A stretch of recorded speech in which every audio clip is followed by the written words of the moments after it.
सारे विधायक मध्य प्रदेश से भी आपके बीच में आए हैं, अपनी बात रखेंगे और उसके बाद में आपका जो कार्यक्रम है ज्ञापन देने का ज्ञापन देंगे और उसके बाद में आगे का कार्यक्रम का मैं निवेदन करूंगा कांति भाई से कि वो अपना पक्ष आपके बीच में रखें और पूरी तरह आप लोगों को विश्वास सहित आप हमारे समर्थन में इस लड़ाई में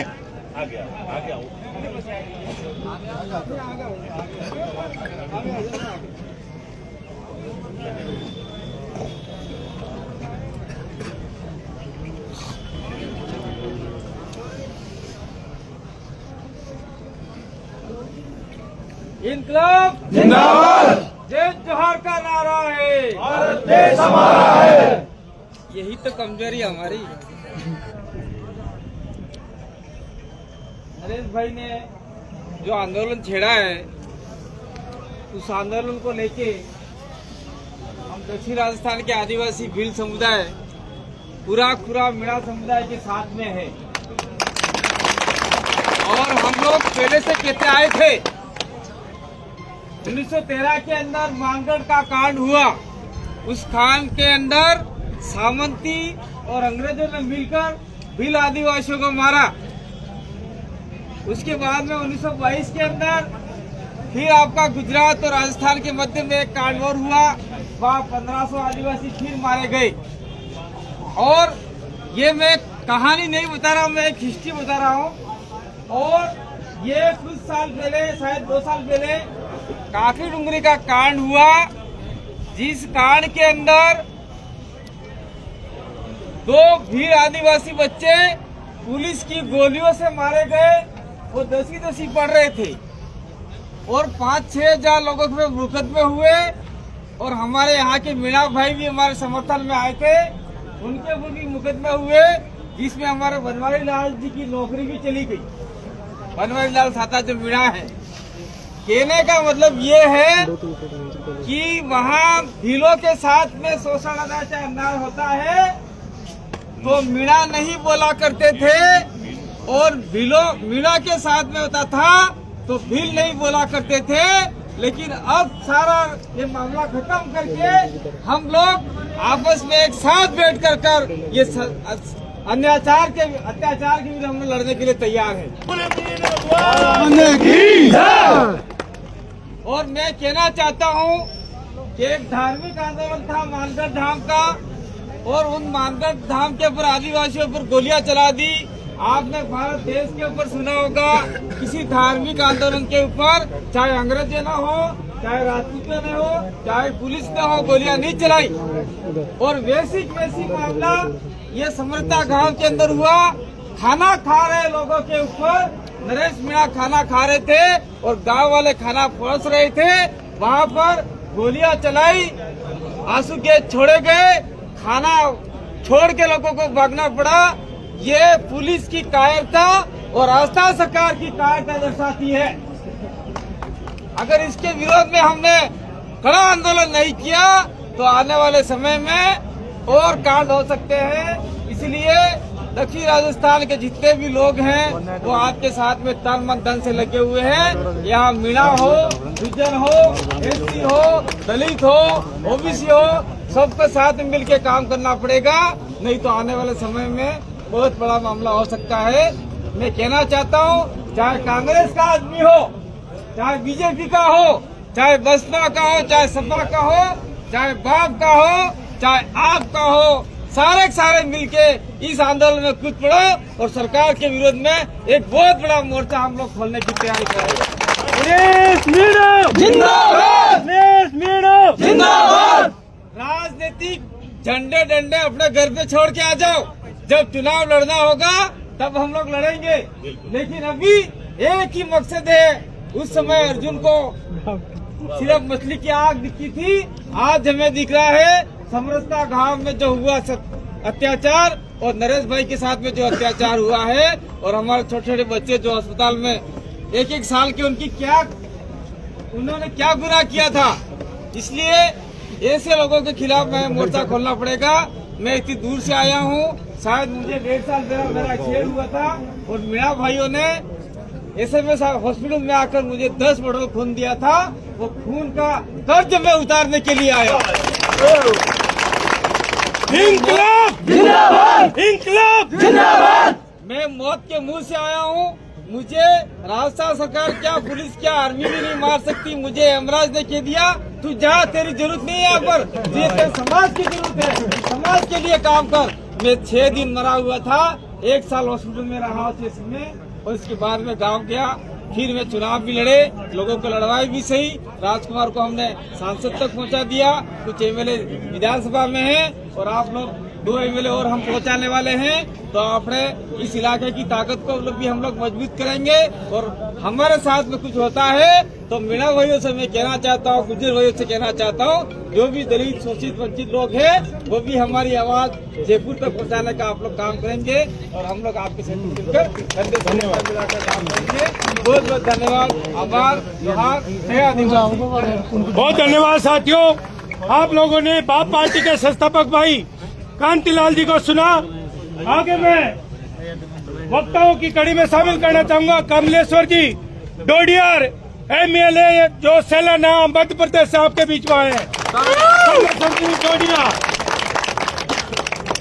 इंकलाब जिंदाबाद, जिंदाबाद जिंदाबाद, इंकलाब जिंदाबाद, जिंदाबाद जिंदाबाद, इंकलाब, इंकलाब, इंकलाब जिंदाबाद जिंदाबाद, अरे इंकलाब, इंकलाब, इंकलाब जिंदाबाद जिंदाबाद। अरे नरेश भाई को रिहा करो, रिहा करो, रिहा करो, नरेश भाई को रिहा करो, रिहा करो, रिहा करो। आज नरेश भाई सहित तमाम और भी साथी बातें बंद कर दो पीछे से। नरेश भाई सहित तमाम और भी साथी जो कहीं कस्टडी में हैं या जेल में हैं, उन सबके रिहाई के लिए आप लोग इतनी बड़ी तादाद में यहाँ पर आज एकत्रित हुए हैं। नरेश भाई और तमाम हमारे समाज के जो साथी लोग हैं उनकी रिहाई के लिए मैं पूरे मध्य प्रदेश की ओर से, भारत आदिवासी पार्टी की ओर से, मेरे इलाके की ओर से सहयोग और समर्थन पेश करता हूँ। Very good. ये पूरा देश देख रहा है कि एक ऐसा इलाका राजस्थान का जहाँ पर मीणा समाज आदिवासियों का प्रतिनिधित्व सब जगह पर करता है, और जो वर्ग प्रतिनिधित्व करता है पूरे आदिवासियों को, उसी वर्ग को दबाने की एक साजिश है। इस साजिश के खिलाफ आप लोग डटकर मुकाबला कर रहे हैं। हम भी मध्य प्रदेश और भारत आदिवासी की पार्टी की ओर से इस लड़ाई को बहुत आगे तक लेके जाएंगे आपके साथ मिलकर। सरकार ने भजनलाल सरकार ने अपने प्रशासन के माध्यम से यहाँ के लोगों को, महिलाओं को, बच्चियों को, बूढ़ों को दमन की आवाज दबाने की कोशिश की, लाठियां बरसाई, मकान जलाए हैं। इसका बदला सड़क पर उतर कर लेंगे। आज ये छोटा आंदोलन है, भविष्य में और भी बड़ा आंदोलन करना पड़ेगा हम लोग को साथ। आज यहाँ के कलेक्टर का घेराव हम लोग सब देख रहे हैं, लगातार सोशल मीडिया का जमाना है। प्रशासन के लोग एक से एक बहाना बता रहे हैं कि ऐसा हुआ, वैसा हुआ, हमने ऐसा किया, वैसा किया। 4-5 बिंदु आप लोगों ने तय किया, हमने भी उसके ऊपर में चिट्ठी भी लिखी मुख्यमंत्री को। नरेश भाई से एक को बहुत जल्दी रिहा करना है। यह सरकार कान खोल करके सुने, इतनी बड़ी तादाद में दूर दूर से लोग आए हैं। अगर हमारी बात को अनसुना करेगी तो फिर सरकार को जयपुर में जाके आप और हम पूरे देश के आदिवासियों के इकट्ठा होकर के सरकार की नाक दबा देनी पड़ेगी, तब जाकर के हमारे न्याय मिलेगा। पूरा समरावता गांव से और भी आस पड़ोस के दूसरे गांव के भी लोग वहां पर आए होंगे, सभी के ऊपर दमन किया, लाठियां बरसाई है। बहुत बुरा हुआ इस समाज के साथ में। हम लोगों को ये इस बात का कभी भेदभाव नहीं करना चाहिए कि हम भील है या मीणा है। हम लोग सब आदिवासी हैं, ये हमको याद रखना होगा। अभी हमारे कांति भाई कह रहे थे कि भाई जब भी भीलों के ऊपर में दमन होए, आप लोग भी आपकी ओर से समर्थन करें। आज नरेश भाई के साथ जो हुआ है, जुल्म हुआ है, उसका मुकाबला हमें हर हाल में लेना है, लेकिन कानूनी तरीके से।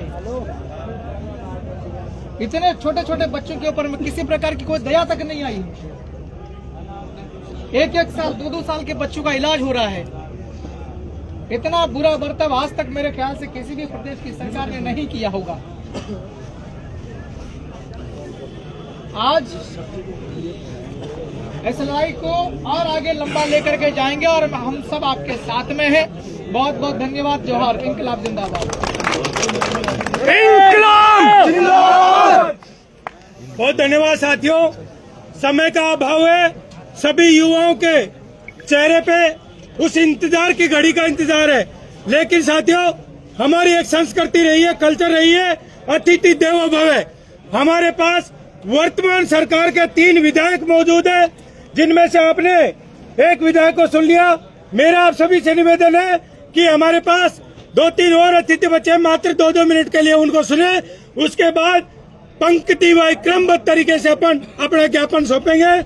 आपने भी कमलेश डोडियार एमएलए जो सैलाना एमपी से, उनको सुना। आगे वक्ताओं की घड़ी में मैं शामिल करना चाहता हूं जय किशन पटेल एमएलए बागीदोरा से, जो कि बाप पार्टी के विधायक है। उनको आप सुने। आगे थोड़ा दो वालों के नजदीक रहो। जय जोहार का नारा है, भारत देश हमारा है, इनकलाब जिंदाबाद, इनकलाब जिंदाबाद। दौसा की इस पवित्र धरती को सबसे पहले नमन। समरवता गांव की जो घटना हुई है, उस घटना को लेकर आज जिस तरह जिला स्तर पर यह जो प्रदर्शन किया जा रहा है, उसमें उपस्थित स्थानीय यहाँ के हमारे तमाम युवा साथी, साथ ही हमारी बहनें, हमारी भारत आदिवासी पार्टी के संस्थापक फाउंडर मेंबर भाई कांति भाई रोत, मेरे साथ में विधानसभा सदस्य के रूप में साथी थावरचंद जी डामोर, मध्य प्रदेश सेलाना से विधायक भाई कमलेश्वर जी डोडियार, और आप सब तमाम हमारे इस लड़ाई में साथ देने वाले साथियों को सबसे पहले तो मैं मेरी पूरी विधानसभा की जनता की तरफ से और मेरे पूरे बांसवाड़ा जिले की तरफ से, दक्षिणी राजस्थान के तमाम आदिवासी समुदाय की तरफ से आप सबको भाई नरेश मीणा और समरवता का कांड के लिए पुरजोर तरीके से समर्थन करता हूं। साथ ही जिस तरीके से पुलिस प्रशासन ने और प्रशासन द्वारा 13 नवंबर की जो घटना हुई, उस घटना को लेकर विरोध करने पर हमारे भाइयों के ऊपर लाठियां बरसाई, रात के अंधेरे के अंदर गुंडागर्दी करते हुए घरों के अंदर आग लगाई और मासूम बच्चों और महिलाओं के साथ में अत्याचार शोषण किया। मैं सरकार को इस पर हम सब की तरफ से और राजस्थान की आम जनता की तरफ से सरकार का पुरजोर तरीके से कड़े शब्दों में निंदा करता हूं और विरोध करता हूं। मेरे भाइयों, आज हम देखते आ रहे कि दक्षिणी राजस्थान से हम 3 भाई और हमारे एक सांसद जी और अभी एक विधायक और राजपुर से हैं, वो महाराष्ट्र में है। और इस तरीके से उपचुनाव के अंदर सलूमबोरो 84 के अंदर उपचुनाव हुआ है, तो निश्चित तौर पर हम आपसे कहना चाहते हैं कि इस लोकतंत्र की लड़ाई के अंदर जब कभी भी हमारे साथ में अत्याचार शोषण होता है या हमारी जो आवाज होती है, उस आवाज का सरकार दमन करती है, दमन करने वाली सरकार का विरोध कैसे किया जाए, ये हम सब लोगों को सोचना पड़ेगा। हम आज कहते हैं कि दक्षिणी राजस्थान का आदिवासी अलग है, पूर्वी राजस्थान का आदिवासी अलग है। हम आपसे कहना चाहते हैं कि इस देश के अंदर और इस राज्य के अंदर हम आजादी के 78 साल बाद भी राज्य के अंदर हुक्मरान कौम नहीं बन पाए। हम सबको एक होकर एक जाजम बनाना है, उस राज्य की सत्ता पे हमको कब्जा करना है, तब जाकर ये लड़ाई हमारी इतनी आसान और सरल हो जाएगी। मेरे भाई, अगर हम बिखरे हुए रहेंगे, हम अलग अलग रहेंगे, हम पार्टियों में बटे रहेंगे, हमारे साथ में अत्याचार शोषण होगा, लेकिन हमारी पीछे वाली कौम के साथ में भी अत्याचार शोषण होगा। मैं आप सबसे सवाल करना चाहता हूं और पूछना चाहता हूं, और साथ ही सरकार को पूछना चाहता हूं और विपक्ष को भी कहना चाहता हूं कि भाई नरेश जी मीणा के साथ में जो अत्याचार शोषण हुआ, आम जनता के साथ में जिस तरीके से लाठीचार्ज हुआ, मेरी महिलाओं और मेरे मासूम बच्चों को के साथ में आप सब लोगों ने अत्याचार शोषण किया, इस पर सरकार का नर्म रवैया है। आम जनता के लिए सरकार नहीं बोल रही है और पुलिस प्रशासन और प्रशासन का साथ में उदासीनता का रवैया बरता रही है।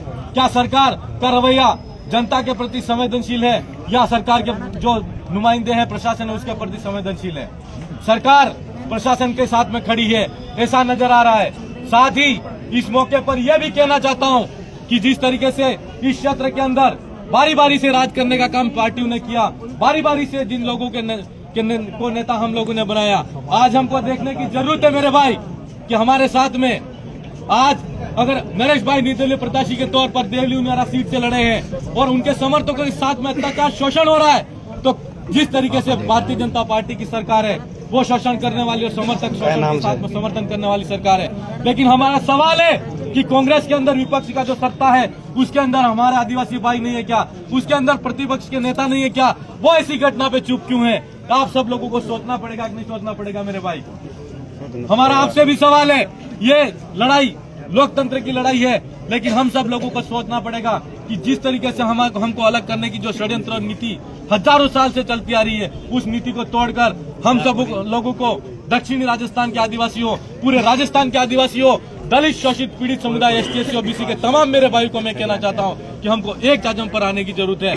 तब जाकर आज लोकतंत्र की लड़ाई के अंदर हमको मानवता की लड़ाई को भी जिंदा रखना है। आज हम सब लोगों को इस लड़ाई को इसलिए लड़ना जरूरी है। आज एक भाई के साथ में अत्याचार हुआ, लोकतंत्र के अंदर मत देने का अधिकार है या लोकतंत्र के अंदर मत देना नहीं चाहता, वो व्यक्तिगत अधिकार होता है, लेकिन सरकार के नुमाइंदों ने जबरन तरीके से फर्जी मतदान कराने का जो प्रयास किया, उसको लेकर यह घटना हुई। क्या सरकार इसकी जिम्मेदार है कि नहीं है? सरकार जिम्मेदार है कि नहीं है? जिम्मेदार है तो इसकी भरपाई सरकार को करनी चाहिए कि नहीं करनी चाहिए? जो जिन लोगों के साथ में अत्याचार शोषण हुआ, जिनके घर जलाए, जिनके साथ में नुकसान हुआ, उनका मुआवजा सरकार को देना चाहिए कि नहीं देना चाहिए? देना चाहिए। हम सब लोगों को इस लड़ाई को मिलकर लड़ना है और बिल्कुल संवैधानिक तरीके से अनुशासित, नियमित और संयम के साथ में एकता के स्वरूप के अंदर हमको एकता दिखा के लड़ाई लड़नी है मेरे भाई। आप सब लोगों का संगठन इस पूर्वी राजस्थान के अंदर हम सब लोग आपको देखकर बड़े खुश होते हैं कि वहाँ का हमारा भाई बिजनेस सेक्टर के अंदर आगे है, राजनीति में आगे है, IAS से IPS है, लेकिन बड़ा दुख होता है जब कभी भी हमको एक जाजम और एक मंच बनाने की बात आती है तो आप सब लोग एक जाजम एक मंच बनाने के बजाय अलग अलग पार्टियों के दड़ों के अंदर हम बढ़ जाते हैं। यह हमारी सबसे बड़ी कमजोरी है। हम सब आप लोगों से कहना चाहते हैं कि जब कभी भी जरूरत हो, पूर्वी राजस्थान के अंदर आदिवासी हो, SC हो, OBC हो, दलित हो, शोषित हो, किसी के साथ में भी अत्याचार राजस्थान की जनता के साथ में होगा तो हम सब लोगों को एक स्वरूप, एक मुख के अंदर मुखर आवाज करके बुलंद तरीके से सरकार के सामने आवाज उठाने की जरूरत है। आप सब लोगों को इस अवसर पर ज्यादा कुछ नहीं कहते हुए आगे और भी कार्यक्रम है। आप सब लोगों को यह लड़ाई जब तक नरेश जी मीणा के साथ में न्याय नहीं हो जाता, उनके समर्थकों को रिहा नहीं किया जाता, तब तक बुलंद तरीके से आंदोलन के रूप में खड़ी करने की जरूरत है। इन्हीं शब्दों के साथ में मेरी आवाज को यहीं विराम देता हूँ। आप सब लोगों ने जिंदाबाद, जिंदाबाद, जिंदाबाद, जिंदाबाद, एक जयकारा लगा देंगे। जय जोहार का नारा है, भारत देश हमारा है, एक तीर एक कमान, आदिवासी एक समान। धन्यवाद। धन्यवाद। आपने बागीदोरा MLA जय किशन जी पटेल को सुना, उनके बाद मौजूदा सरकार में हमारे दारियाबाद MLA the power Chand ji Damor, 2 minute है, आप उनको भी सुने। उसके बाद एक वक्ता हमारे बीच में महिला शक्ति है, भाई साहब बाहर के अतिथि आए हुए हैं, वर्तमान सरकार में विधायक हैं, हमारा फर्ज बनता है इनको सुनना। आपकी मजबूरी परेशानी हम समझ रहे हैं, सबकी जूती खा लूंगा, 2 मिनट का समय दे दो भाई, हाथ जोड़ के माफी चाह रहा हूँ। भाई तावरचंद जी डामोर को सुने, 2 मिनट सुनोगे तो बोलूंगा। सुनेंगे। मैं एक नारा लगाना चाहता हूँ। मैं दौसा की धरती पे जो यहाँ पर क्रांतिवीर खड़े हैं, उम्मीद करता हूँ कि सोए हुए प्रशासन के कान पर आपकी आवाज पहुँचे। अरे जुल्मी जब जब जुल्म करेगा सत्ता के गलियारों से, चप्पा चप्पा गूंज उठेगा इंकलाब के नारों से। अरे जुल्मी जब जब जुल्म करेगा सत्ता के गलियारों से, चप्पा चप्पा गूंज उठेगा इंकलाब के नारों से। आज जो समावता गांव के अंदर विगत चुनाव के दौरान जो घटना घटी थी, उसको लेकर इस दौसा की पावन धरती पर आप तमाम जो नौजवान युवा साथी हैं, जो संघर्ष करते हुए दौसा के अंदर हुए समावता गांव देवली उनियारा में हुई घटना के बाद में यदि आपका कलेजा कांप उठा उसके बाद में आप न्याय के लिए यहाँ पर एकत्रित हुए हैं। जब मैं दरियावत के अंदर सलूमबर विधानसभा की जिम्मेदारी संभालते हुए खड़ा था और शाम को अखबारों में एक तमाम खबरें देखता हूँ तो मेरा रूह और कलेजा कांप उठता है कि आज मुझे फिर वो इतिहास याद आता है कि 17 नवंबर 1913 के अंदर मानगढ़ की वो पहाड़ी याद आती है जिसके अंदर हजारों भीलों ने एक बहुत बड़ा आंदोलन छेड़ रखा था। उस आंदोलन को कुचलने के लिए तत्कालीन अंग्रेजी औपनिवेशिक सरकारें और राजा रजवाड़े मिलकर हजारों आदिवासियों को शहीद कर देते हैं। उसके बाद में 1922 के अंदर सिरोही के अंदर और ईडर के अंदर पाल लिमड़ी और वहाँ पर ईडर के आसपास में उन आंदोलन को कुचलने के लिए वही अंग्रेजी सरकार और वही रियासतें फिर से आदिवासियों के ऊपर हमला करती है और हमले के बाद में हजारों आदिवासी शहीद होते हैं। उसके बाद में हमने सोचा कि लोकतंत्र के अंदर सरकार आएगी, सरकार हमारे बारे में सोचेगी, लेकिन कोई भी सरकार हमारे बारे में कभी नहीं सोचती है और उसका नतीजा यह होता है कि दक्षिणी राजस्थान के आदिवासी एक साथ में लामबंद होते हैं, सरकारों के खिलाफ आंदोलन खड़ा करते हैं, अपने हक की आवाज के लिए लड़ते हैं। ऐसे वक्त में उनको कुचलने के लिए, उनको आंदोलन को कुचलने के लिए एक बहुत बड़ी साजिश होती है। उस साजिश का शिकार होते हुए दक्षिणी राजस्थान के अंदर काकरी डूंगरी का एक बहुत बड़ा महापंडा होता है। उस महापंडा आंदोलन के अंदर उस आंदोलन को कुचलने के लिए प्रशासन सामने से गोलियां चलाता है, 2 भाई आदिवासी शहीद हो जाते हैं और एक बहुत बड़ा षड्यंत्र होता है। उसके माध्यम से लगभग 7000 भीलों के ऊपर 80 से ज्यादा FIR दर्ज होती है और आज भी वो FIR झूठी जल रहे हैं। कई लोग मुकदमे का शिकार होते हैं, लेकिन हम लोग समझ नहीं पाए। फिर भी दक्षिणी राजस्थान के अंदर आदिवासी लोकतांत्रिक तरीके से यह समझ गया था कि आज की लड़ाई तीर कमान से संभव नहीं है और आज की लड़ाई कागज कलम से संभव है, तो कागज कलम की तरीके से आगे बढ़े, लोकतांत्रिक तरीके से सत्ता में आए, विधानसभा की व्यवस्था में पहुंचे और व्यवस्था में जाकर हमने लड़ाई को आगे बढ़ाया। उस लड़ाई के बाद में जब हमने दक्षिणी पूर्वी राजस्थान के बारे में सुना था, पूर्वी राजस्थान के अंदर शिक्षा तो बहुत अधिक है, जागरूकता बहुत अधिक है, लेकिन हर कोई टूटेगा बटेगा तो कटता रहेगा। कोई किसी के भी झंडू के इशारों पे चलता गया तो किसी के साथ में चला गया। इसका नतीजा यह हुआ कि आज देवली उनियारा में जो घटना घटी, उसी तरीके की जो घटना है जो 1913 के अंदर हुई, 1922 के अंदर हुई, काकरी डूंगरी के अंदर हुई, उसी तरीके की घटना यहाँ पर आपका जो आंदोलन था उसको कुचलने के लिए हजारों लोगों के घर तोड़े गए और अभी मुकदमे की शुरुआत हुई है।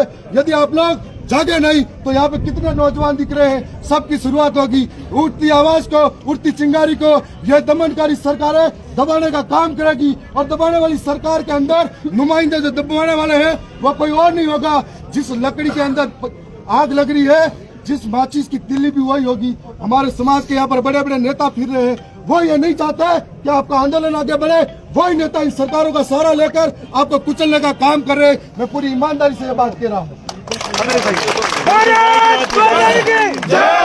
मैं साथ में यह भी कहना चाहता हूँ, यहाँ पर गुज्जर भाई भी शामिल है। मैं ये कहना चाहूंगा, गुज्जर समाज और भील समाज का इतिहास पुराना है। आपने आसीन के अंदर देवनारायण भगवान के बारे में सुना होगा। उसी प्रकार से देवनारायण भगवान जब किसानों का आंदोलन हो रहा था, कई प्रकार के टैक्स लगे थे, तब देवनारायण भगवान के साथ में भील लोगों ने साथ दिया था और बड़ा आंदोलन छेड़ा था। उस आंदोलन के बाद में देवनारायण भगवान के 2 ही औलादे थी, उनका नाम भीली और भीला रखा गया था। और आज भी आसीन के अंदर जहाँ जहाँ देवनारायण भगवान के देवरे हैं, वहाँ पर भीलू के भोपा हुआ करते हैं और दलितों के भोपा हुआ करते हैं। इसलिए ये कहना चाह रहे हैं, एक ऐतिहासिक रूप से हम लोग एक हैं और ऐतिहासिक रूप से इस लड़ाई को हमको एक होकर लड़ना पड़ेगा। दक्षिणी राजस्थान के अंदर आदिवासी जाग चुका है, पूर्वी राजस्थान के अंदर हम लोग ये चाह रहे हैं। इस आजादी के अंदर अंधी, बेरी और गोंगी सरकारों के खिलाफ लड़ना है तो लामबंद तरीके से हमको एक होना पड़ेगा। भील, मीणा और गुज्जर को साथ में आना पड़ेगा। और ये कहना चाहूंगा कि हम लोगों को राजनीतिक रूप से अलायंस कर इन सरकारों के खिलाफ लड़ना पड़ेगा। यदि हम लोग सिस्टम में नहीं होंगे, विधानसभा के अंदर नहीं पहुंचेंगे, तब तक हमारे साथ दमन अत्याचार बढ़ता जाएगा, कोई रोक नहीं पाएगा और नौजवान हमेशा मुकदमे खाकर कमजोर होकर पड़े रहेंगे। हमारी आवाज को कोई नहीं उठाएगा। यहाँ पे तमाम जो साथी खड़े हैं, हमने हका हुकी कर लिया, ज्ञापन देने प्रदर्शन दे दिए, लेकिन जब बारी लड़ने की आती है तो फलाने ढिमके के झंडे डंडे लेके घूमते रहेंगे तो हमारे साथ अत्याचार कभी रुकेगा नहीं। आज हम खड़े हैं, हम लोग ये कहना चाह रहे हैं कि राजस्थान की विधानसभा के अंदर मैं दरियावत से विधायक हूँ। मेरे वहाँ की जनता और कार्यकर्ताओं ने लोकतांत्रिक तरीके से 200 विधायकों में सबसे कम उम्र का विधायक बनाकर भेजा है। अब कहना चाहूंगा, संवैधानिक तरीके से दायरे मेरे का लड़ाई लड़ेंगे, निश्चित तौर पर जीतेंगे। सरकारें कभी नहीं चाहेगी कि ये लोग आगे आए, ये नौजवान आगे आए और नौजवान लोकतंत्र का हिस्सा बनकर लोकतांत्रिक तरीके से लड़ाई लड़े। मैं तमाम ST, SC, OBC, दलित और अन्य समाज के लोगों से फिर से कहना चाहूंगा कि अंधी बेरी गूंगी सरकार के कान के पर्दे खोलने हैं, तो आइए साथ मिलकर लड़े। मैं पुनः इतना ही कहूंगा कि इंकलाब जिंदाबाद, इंकलाब जिंदाबाद। धन्यवाद। आगे मैं 2 मिनट का समय देना चाहूंगा भाई जितेंद्र जी मीरवाड़, जो हमारे भीम आर्मी के जिला अध्यक्ष 2 सके हैं। 2 मिनट सभी साथी सुने। शॉर्ट में रखना है। सभी को जय भीम। सुबह 7 बजे जय भीम। साथियों, आज हम यहाँ उपस्थित हुए हैं समरावता गांव की घटना को लेकर, जो एक बहुत बड़ी निंदनीय घटना है कि जहाँ पर जैसे कि भाई बनवारी जी ने बताया कि छोटे छोटे बच्चे, 1 साल के बच्चे, 2 साल के बच्चे तक को पुलिस ने बर्बरता से हमारा देवली से एक ऐसा जुल्म जो प्रशासन द्वारा किया जा रहा हो, सरकार द्वारा किया जा रहा हो, जो न्यायोचित न हो, और उसके बावजूद भी सरकार वहाँ के लोगों को परेशान कर रही हो, तो ये न्याय के बिल्कुल खिलाफ है। इसलिए आज यहाँ पर सब लोग एकत्रित हुए हैं कि यहाँ पर उस लड़ाई को मजबूत करने के लिए भाई नरेश मीणा, जिनको बंद किया गया, उनके लिए उनके साथियों को बंद किया गया है, उनको रिहाई करवाने के लिए मैं एकत्रित हुए हैं। तो